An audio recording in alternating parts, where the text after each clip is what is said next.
I'm just making this video. God, I feel like the algorithm is just like it's now getting to a creepy level. Like I've been kind of backsliding with being, a weak guy who's succumbing to certain impulses again after ruining my life with these impulses and isolating to the point of literally hanging on by a thread here. And I'm just making this video as a placeholder again. But I just came across a video by Cole Hastings, and he's talking about like gooning, and it's the first video I've seen anyone post. He just posted it, and it, I'm very grateful he posted that. I think there is that's one of the worst things happening right now in male culture. Young boys, I know I grew up with seeing stuff like that too early, seeing pornography at an early age, and God, there's so much temptation out there now. I'm just making this video. If I don't know if I have a story to tell, and I've been holding off telling it out of fear and out of a lot of weakness and a lot of just like sadness and not having motivation and having a lot of problems. But like I have a story I need to tell, and I just need help telling it. And I uh I was kind of inspired by Cole posting that video. It's something that's taboo, and it's like it's funny. We have a culture now of like hypersexuality, and yet there's still a stigma. It's like one of many paradoxes in our culture that we enable a over sexual culture, hypersexual culture, on both sides, male, female, but it just manifests differently. Men, we're visual. You know we're we have a different brain than women. It's just the way it is, and our addiction is, our hypersexuality manifests more in like, visual and like whatever. It doesn't matter. I don't have to be talking about the differences.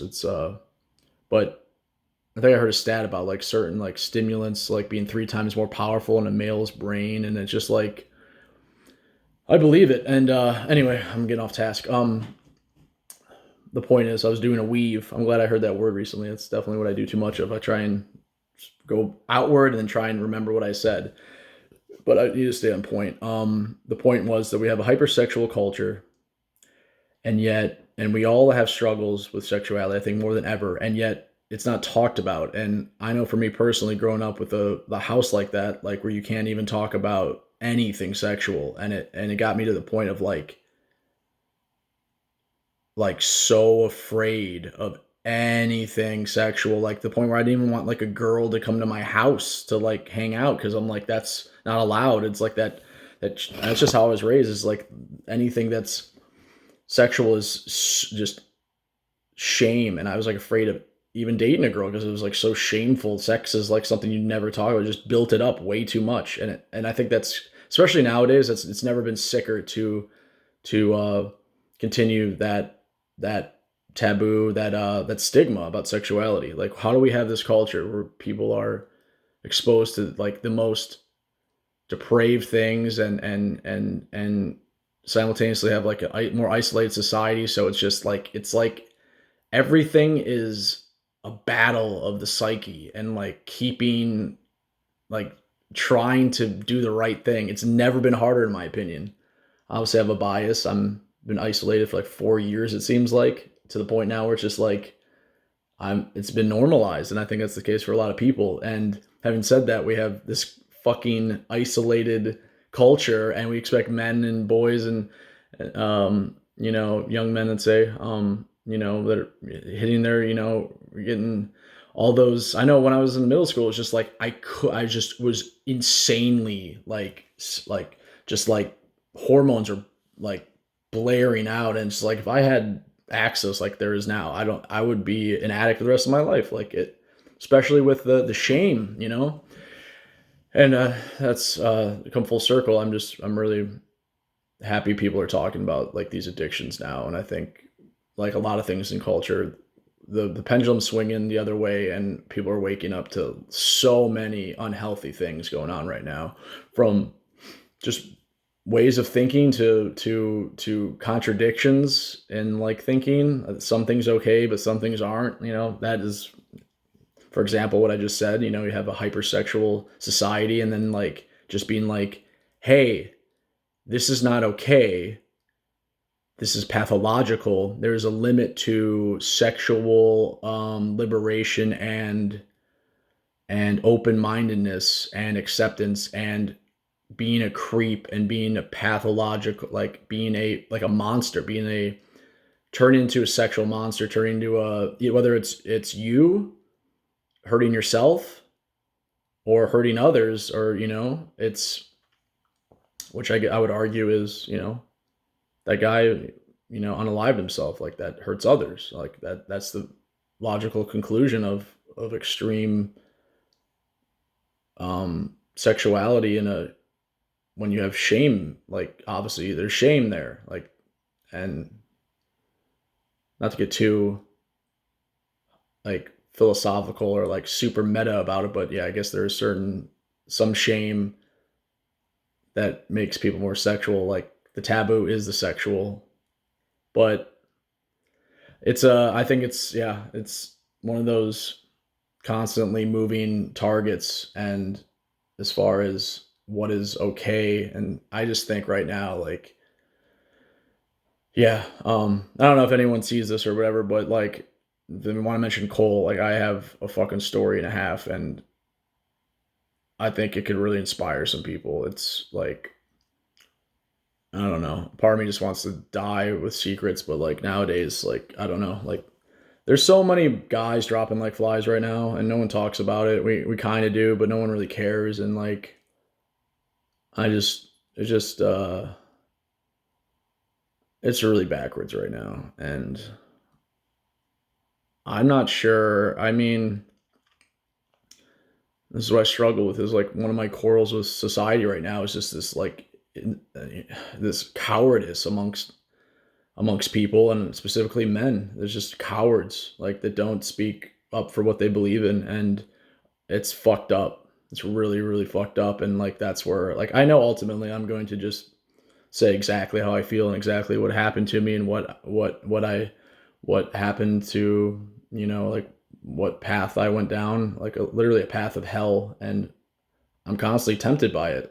I think, and my point is that I know I'm gonna end up just being like, fuck it. I mean, if I don't talk about it, like that's my point. Is if I have a problem with cowardice, I'm a part of the problem by not saying my story. It's not about me, because if I think there's a epidemic of cowardice in men, and I don't fucking speak up, and I'm in a position where I don't have anything to lose, like, what does that say about me? What does that say about my hypocrisy? And the point is that like someone's gotta, you know, and that's what I've done historically. I'm always the scapegoat, and I learned to not stand up for myself and endure the pain. And that's ironically, I think, what's gonna end up happening is I'm gonna tell the truth, and it's gonna not be good for me. But I don't really care anymore, because I can't live in the society where everything is upside down and everyone is a coward. I shouldn't say everyone. There's so much cowardice and weakness, and I think it just it starts with men like holding each other accountable. That's really what it is. I mean, it's we're just people, and this is what happens in a society when boundaries are crossed over and over again, and we create these pathways of ease and comfort and pleasure and distraction, and now we this is what happens, and it's literally hell on earth. And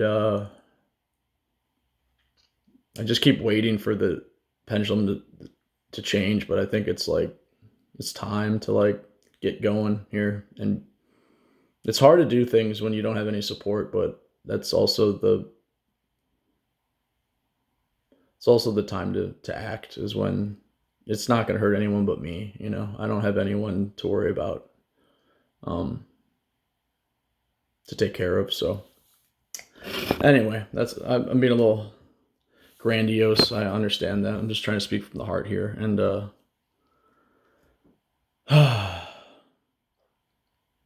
yeah, I guess the point of this video is like if it did pick up at all or someone knows Cole or wants to send this video to him,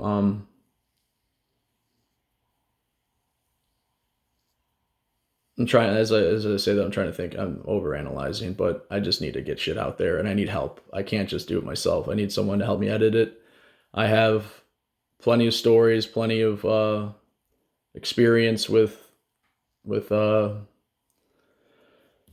don't know, all like experience with all the shit like the just did all the sexual stuff, did all the bad temptation stuff with all the like and lost everything. And like I definitely have a story to tell. I don't know if anyone like I've ran to very few people like and that's the thing, people hide it. Like no one wants to talk about their worst shit. And yeah, but I will. I don't, it's I don't know.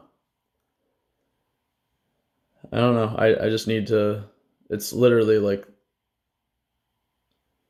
I'm not a religious person, but like it's like social media is our new religion, and to confess through social media is like almost like an even more profound and um what's the word I'm looking for? Useful, um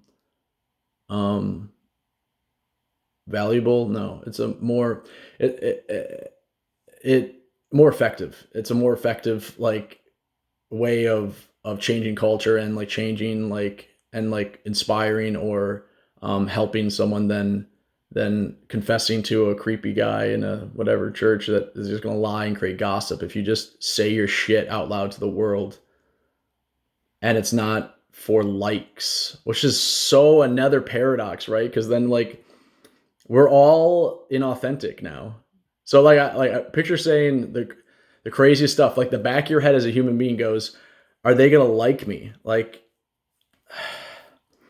and that's why I know it has to be me, because historically I've always done that. I've always embraced being the bad guy to shed light and to create reality and to create truth. And I've done it my whole life, and I just know that I'm gonna end up doing this. And this is my first kind of accountability, I think.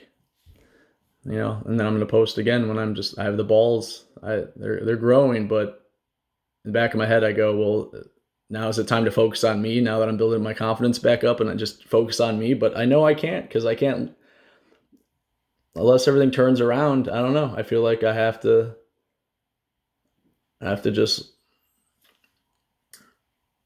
say it all. And Goggins is he's a great example, but that's the thing, is his past and his strength comes from saying this is what happened, I don't give a fuck. But it's like it's not based in any like he was hurt, he didn't do things that were shameful that would, you know, I don't know, like it's hard to talk about stuff that you did that was wrong, especially if it's like I don't know. That's not and it's not like illegal or wrong like in that sense, but it's just like wrong morally, like wrong it led to pain. And like the lesson I'm starting to ramble now, but basically it's like all I think about for the last 2.5 years is just like I have to tell this, like, and then I would think about it so it hurt more, and I just couldn't let it go. But now I feel like I'm far enough away from it, like, and then who knows if you know I don't know, like get ahead of it, in case people like, whatever people, I don't know. I'm just thinking out loud. All right, I'll end this video now, and I'm just gonna post it but yeah, Cole Hastings, great video. Guys need to wake up to like all these temptations in our culture now, and it destroys men, and that destroys society, and that's why like I think I think we're learning that like conservative values, bring them back. Like, let's try it out because this shit ain't working. There's too much temptation. There's too much. It's evil. Like what? That's the definition. Like, it's pathological. One thing leads to another, that leads to another, that hurts someone, that hurts. That just like people are being hurt so bad right now, and it starts with men, like weak men. I'm sorry. Like, it's not a coincidence. Me at my most masculine and like confident, and that like almost like just being a douche, like just so cocky. Like, obviously that can lead to blinders and it's bad, but also in those moments, that's the happiest I've ever been. And then just being the contrarian I am, trying to be like whatever, polarity switch and be like feminine, like being like more of a like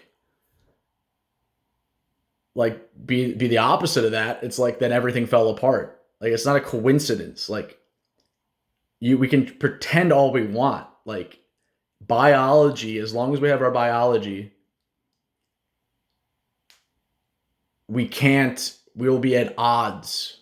We are fighting, swimming, swimming against the tide if we're going to pretend that like our biology is just like we can just turn it off. And an example is women's attraction to men and men's attraction to women. Two real quick points, and then I'll turn the video off.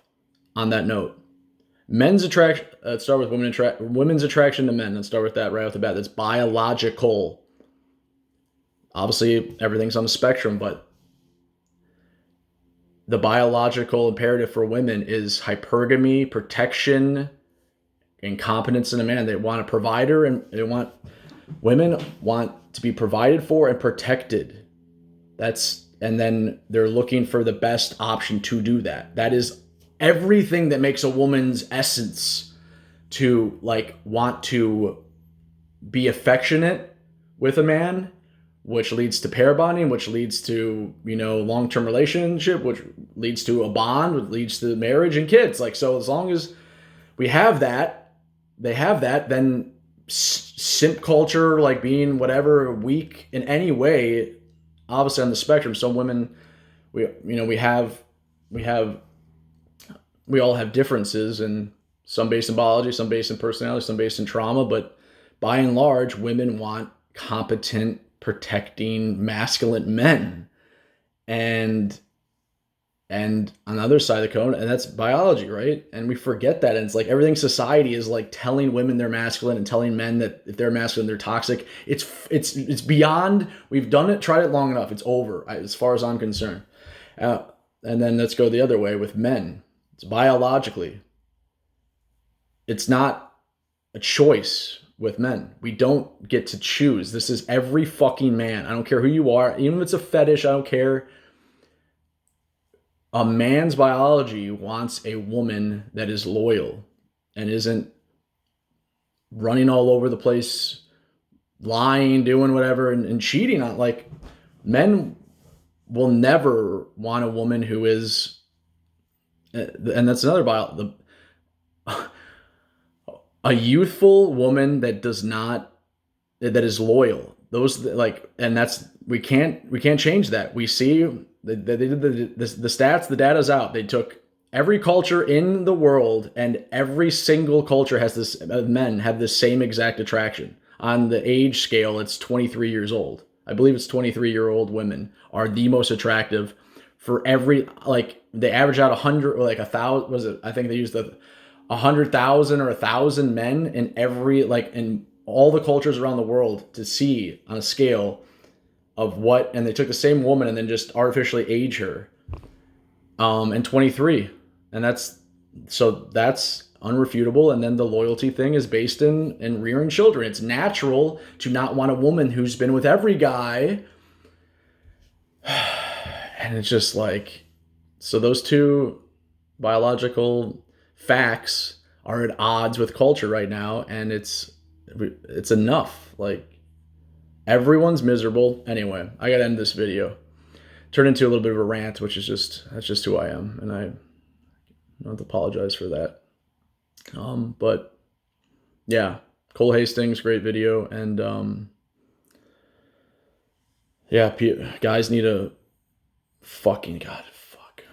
I don't know. We need some people to put their necks out and really just fight. Like, for there's some people doing that right now, and I'm gonna do it when I have the balls and I have maybe a couple people in my corner, and I know I do already. I just don't.